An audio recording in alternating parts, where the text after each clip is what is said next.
Shabbat Shalom all. We continue our Genesis to Revelations studies. We are starting a new book, the book of Nehemiah. Today is chapter 6 plus an introduction to the book of Nehemiah. The books of Ezra and Nehemiah were originally one volume, but Jerome in AD 342 to 420 split them into 1st and 2nd Ezra in the Vulgate, which is a Latin translation of the Bible. Not long afterwards, the second portion was named Nehemiah after its principal character, Nehemiah. The name Nehemiah means Jehovah comforts. Nehemiah was concerned that Yahweh's name was not being esteemed as it should have been because his city, Jerusalem, was in ruins. The people who had returned had no way to defend themselves, Nehemiah 1 verse 3. As a result, Nehemiah decided to undertake the formidable task of re-establishing civil authority in Jerusalem. He let nothing distract him, Nehemiah 6 verse 3, from his goal of making Jerusalem a strategic centre of refuge for the remnant of the Israelites that lived in the region. Nehemiah was appointed governor of Judea by the Persian emperor and soon afterwards came to Jerusalem in 445 BC. In addition, he was given a military escort and government funding from Artaxerxes to aid him in repairing the city. With God's help, he planned and supervised the rebuilding of the wall around Jerusalem. Letters written on papyrus, which is ancient paper, have been discovered in Egypt on the island of Elephantine in the Nile River, which confirms that Sanballat, the man that led the opposition against Nehemiah, lived during Nehemiah's time. The description that is recorded in them of the overall political situation also coincides with the account here in Nehemiah. This book beautifully demonstrates the fact that Yahweh will sometimes use men who do not acknowledge him as the one true God to accomplish his purpose. Nehemiah served under a heathen king, but God touched the heart of Artaxerxes so that he was willing to supply Nehemiah with the means to rebuild Jerusalem. This is true of other biblical characters such as Ezra, Esther, and Daniel, who served under heathen kings.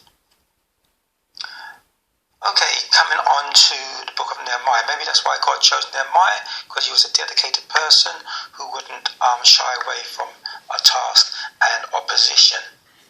Now, as by now you may know, these daily studies are mainly aimed at learning what is needed for eternal salvation, avoiding the second death after Judgment Day, and gaining entry into God's new heaven and earth kingdom. Though in my mind it is clearly set out in Revelations 14:12 and 22:14, we are studying from the beginning to confirm and also see what the commandments of God entail. The parts of scripture inserted below to highlight certain points may omit some non-salvation ones as historical events. You are urged to learn from your own reading of the whole chapters. Remember, this section is relevant in showing Judah returning from exile, but Israel remained scattered at that time. Also, the relevance of the prophecies of Daniel. Okay, reading from Nehemiah chapters 1, verse 1, the report from Jerusalem comes to Nehemiah, which leads to his change of heart and desire to rebuild Jerusalem. The book of Nehemiah, chapter 1. The words of Nehemiah the son of Hakaliah.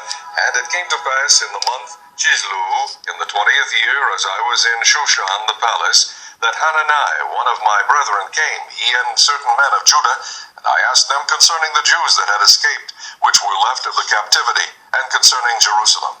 And they said unto me, the remnant that are left of the captivity there in the province are in great affliction and reproach. The wall of Jerusalem also is broken down, and the gates thereof are burned with fire. And it came to pass when I heard these words that I sat down and wept, and mourned certain days, and fasted and prayed before the God of heaven, and said, I beseech thee, O Lord God of heaven, the great and terrible God, that keepeth covenant and mercy for them that love him and observe his commandment. So notice when Nehemiah says that he's the God that shows mercy to them that love him and observe or keep his commandments, as it says in Exodus chapters 20 verse 6, and we read other places. Now I'm going to read from verse 6 to highlight some points. Let thine ear, this is Nehemiah's prayer, let thine ear now be attentive and thine eyes open, that thou mayest hear the prayer of thy servant, which I pray before thee now, day and night, for the children of Israel thy servants, and confess the sins of the children of Israel, which we have sinned against thee. Both I and my father's house have sinned. We have dealt very corruptly against thee, and have not kept the commandments, nor the statutes, nor the judgments, which thou commandest thy servant Moses. Remember, I beseech thee, the word that thou commanded thy servant Moses, saying, if you transgress, I will scatter you abroad among the nations. Verse 9, but if you turn unto me, and keep my commandments, and do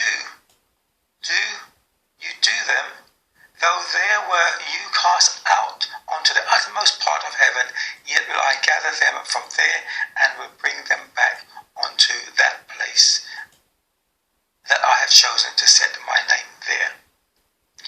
Hope that makes a lot of sense and touches your heart. We're now going to move on to chapter 2. But what I've just read says the condition of those who get God's mercy and what he requires of us, as he did the people then. Chapter 2.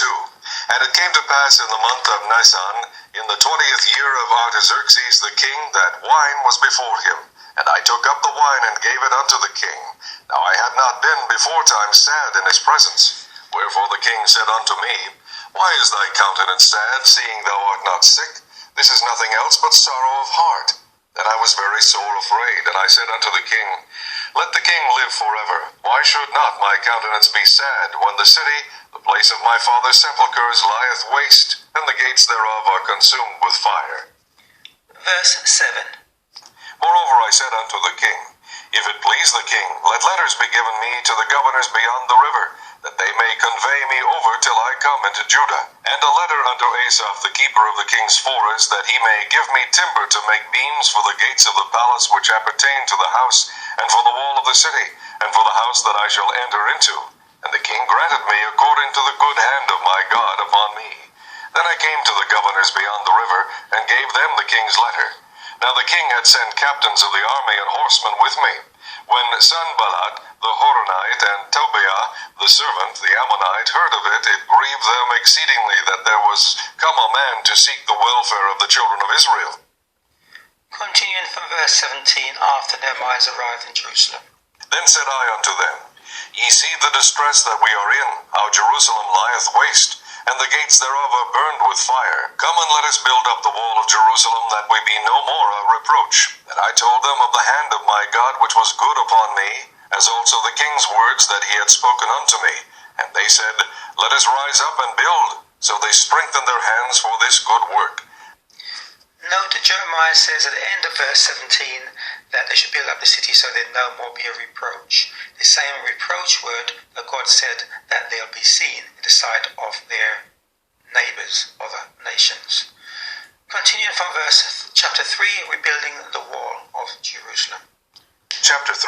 Then Eliashib the high priest rose up with his brethren the priests, and they builded the sheep gate. They sanctified it, and set up the doors of it, even unto the tower of Meah. They sanctified it unto the tower of Hananiel.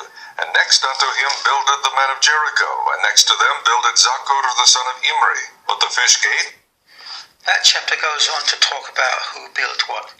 We are now going to move on to chapter 4. Chapter 4. But it came to pass that when Sanballat heard that we builded the wall, he was wroth, and took great indignation, and mocked the Jews. And he spake before his brethren and the army of Samaria, and said, what do these feeble Jews? Will they fortify themselves? Will they sacrifice? Will they make an end in a day? Will they revolt?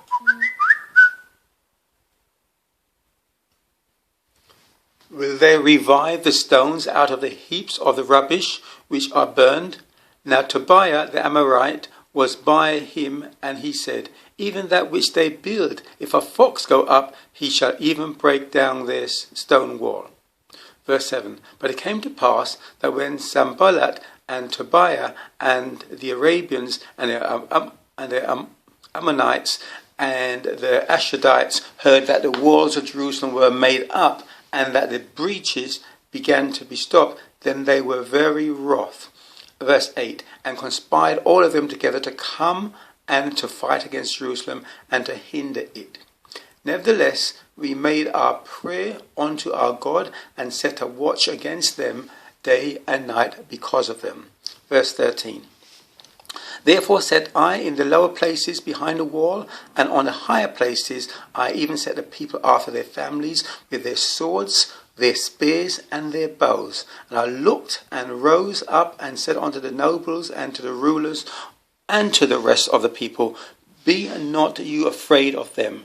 Remember Yahweh, which is great and terrible, and fight for your brethren, your sons and your daughters, your wives and your houses.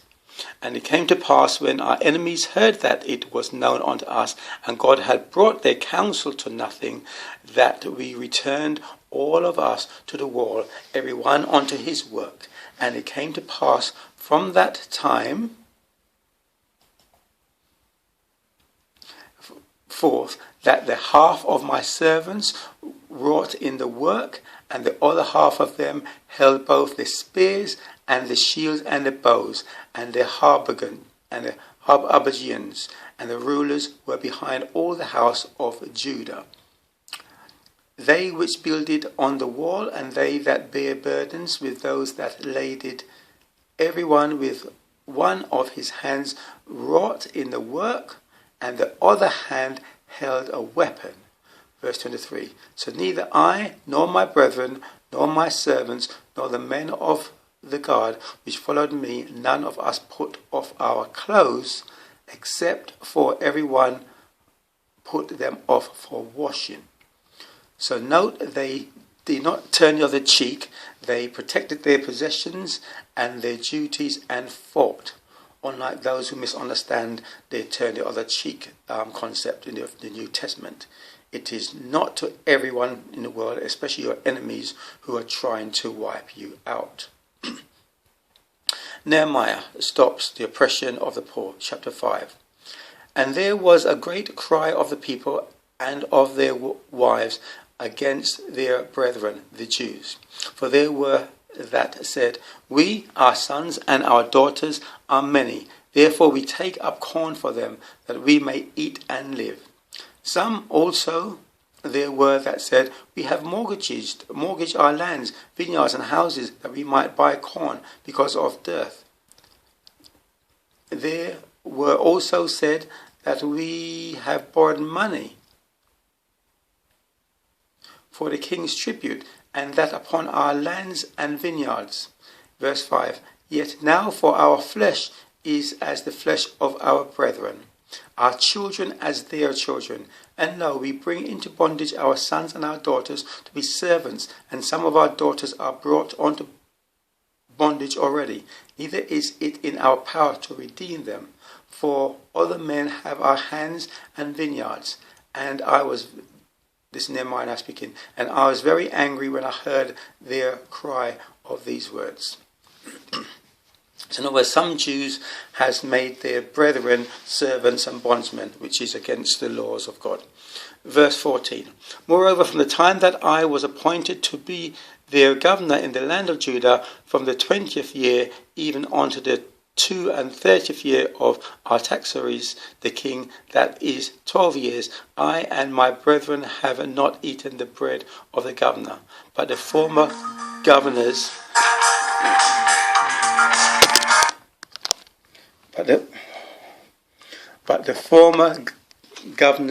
that had been before me were chargeable unto the people, and had taken to them bread and wine, beside 40 shekels of silver. Yea, even their servants bear rule over the people, but so did not I, because of the fear of God.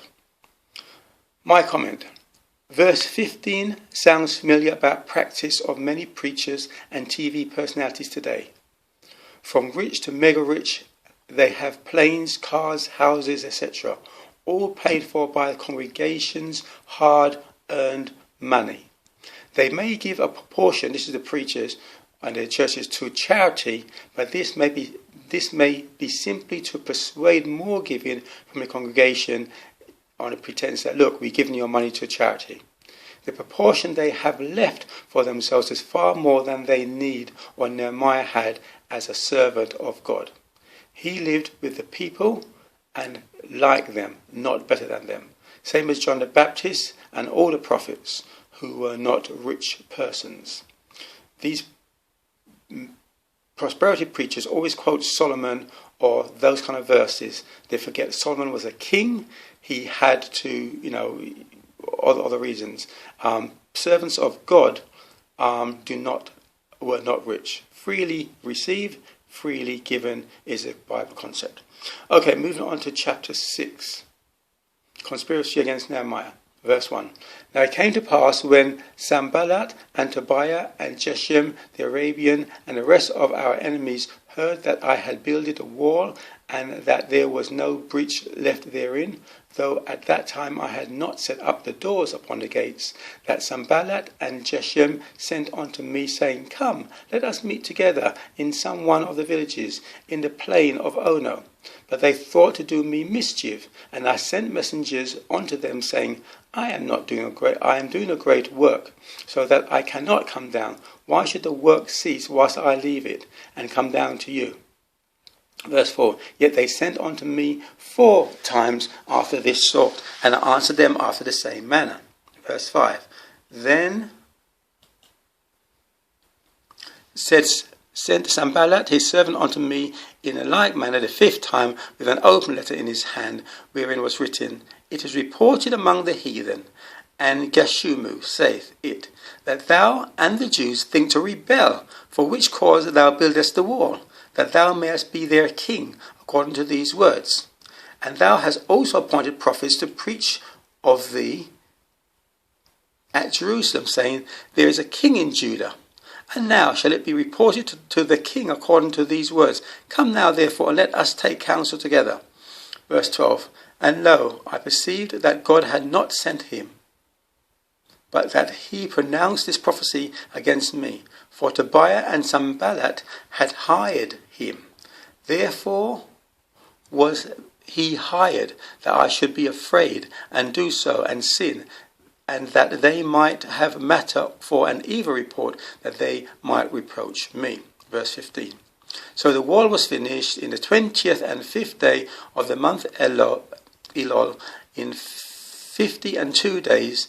And it came to pass that when all our enemies heard thereof, and all the heathen that were about us saw these things, they were much cast down in their own eyes, for they perceived that this work was done of God. So you see what is happening. The prophecy that's told in Jeremiah, that they will come back and rebuild the things after 70 years, is now what is happening.